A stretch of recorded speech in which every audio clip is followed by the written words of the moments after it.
तृणमूल सांसद कल्याण बनर्जी ने सेवानिवृत्त न्यायाधीश अभिजीत गंगोपाध्याय को कटाक्ष करते हुए कहा वह भाजपा में शामिल हो गए हैं। मैंने सुना है कि वह आने वाले दिनों में तामलुक से चुनाव लड़ेंगे। इन जजों पर कैसे विश्वास करें? अभिजीत गंगोपाध्याय कोई बड़ा नाम नहीं है।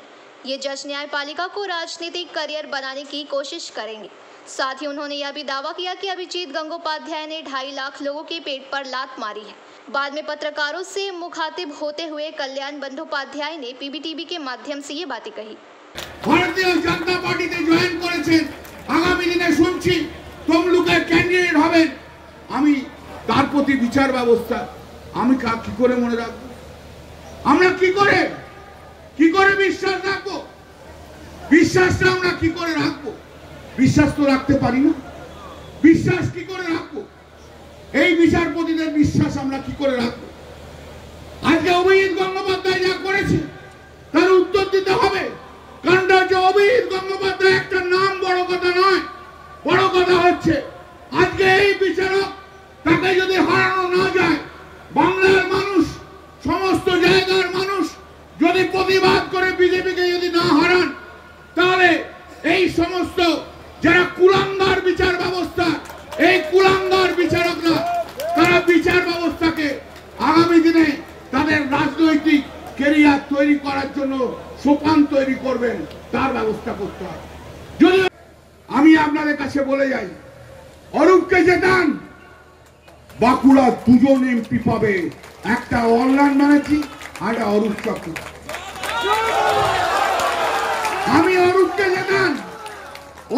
জেতান, আমি ওকে কাজ শিখিয়ে দেবো পার্লামেন্টের, আমি কথা দিলাম।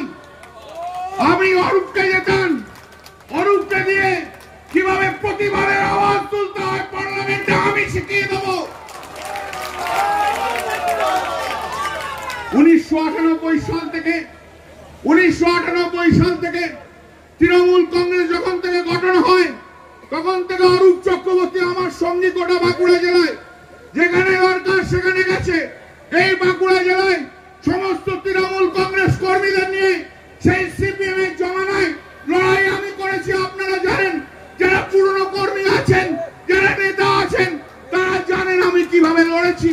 এই বাঁকুড়ার মাটিতে তৃণমূল কংগ্রেসকে সেই প্রতিষ্ঠার দিন থেকে দিদির বড় স্বপ্নের বাঁকুড়া, দিদির বড় আদরের বাঁকুড়া, আমার মাতৃভূমি।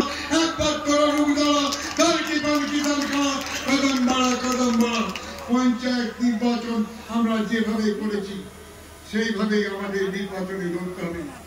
মিলিটারি নামবে, বুটের আওয়াজ শোনা যাবে, তারা ভয় ধিক্কার দেওয়ার চেষ্টা করবে, ভয় সঞ্চার করার চেষ্টা করবে। কোনো কথায় কান দেবেন না। মাত্র 15 দিন পর আমরা আবার সেই বাংলায় থাকবো। মিলিটারি পুলিশ চলে যাবে, ওরা কিছু করতে পারবে না। মনে সাহস যখন দল সঙ্গে আছে। আমরা আজকে পুজো দিতে গেছিলাম কালী মন্দির, দুর্গা মন্দিরে। बांकुड़ा से अनुप रॉय की रिपोर्ट, पीबीटीवी न्यूज।